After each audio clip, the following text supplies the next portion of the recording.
미중 패권 전쟁이 치열해지면서 전에는 들어보지 못했던 여러가지 새로운 이름들이 쏟아져 나오고 있어요. 인도 태평양 전략 오커스도 그렇고 파이브 아이즈, 이건 예전부터 있었지만 언론엔 잘 안 나오던 건데 요즘에 부쩍 자주 등장하죠. 며칠 전엔 트루코어 사용호국 기구 OTS도 출범했어요. 가뜩이나 사회 과목에 외워야 할 것들이 많은데 머리가 터질 지경입니다. 그런데 하나가 곧 추가될 예정이에요. 민주주의 정상회의.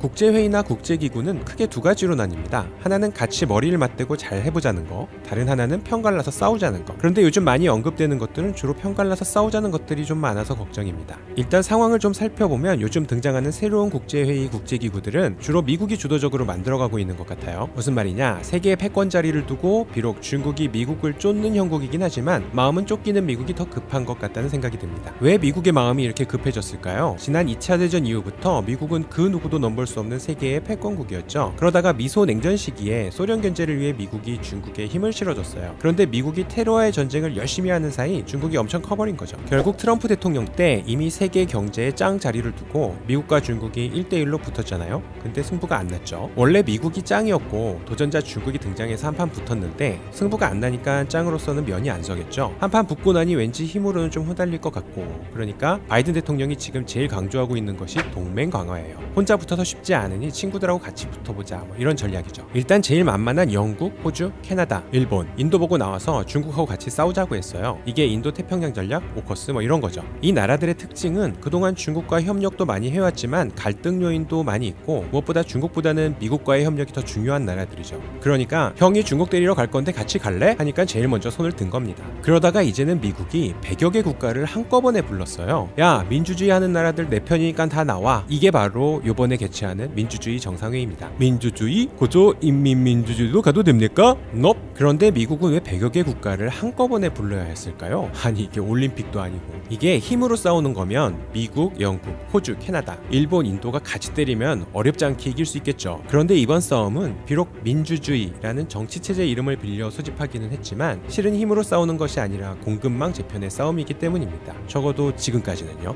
미국 입장에서는 성공적으로 미국 주도의 공급망 재편이 진행되면 턱밑까지 쫓아온 중국의 힘을 좀 빼주고 다시 멀리 따돌릴 수 있다고 보고 있습니다. 물론 미국이 경제적으로, 기술적으로 중국을 따돌리는 대가로 전 세계는 지난 40년간 구축한 국가 간 자유무역과 생산 분업 체계를 포기하고 다시 재구축해야 하는데 이는 엄청난 인플레이션을 불러올 수 있습니다. 하지만 이보다 더 걱정되는 건 미국 주도의 공급망 재편이 실패할 경우 서로 피를 봐야 승부가 나는 상황이 되면 다 같이 학도병으로 끌려나갈 수도 있죠. 이것이 제가 민주주의 정상회의를 걱정스럽게 바라보는 이유입니다.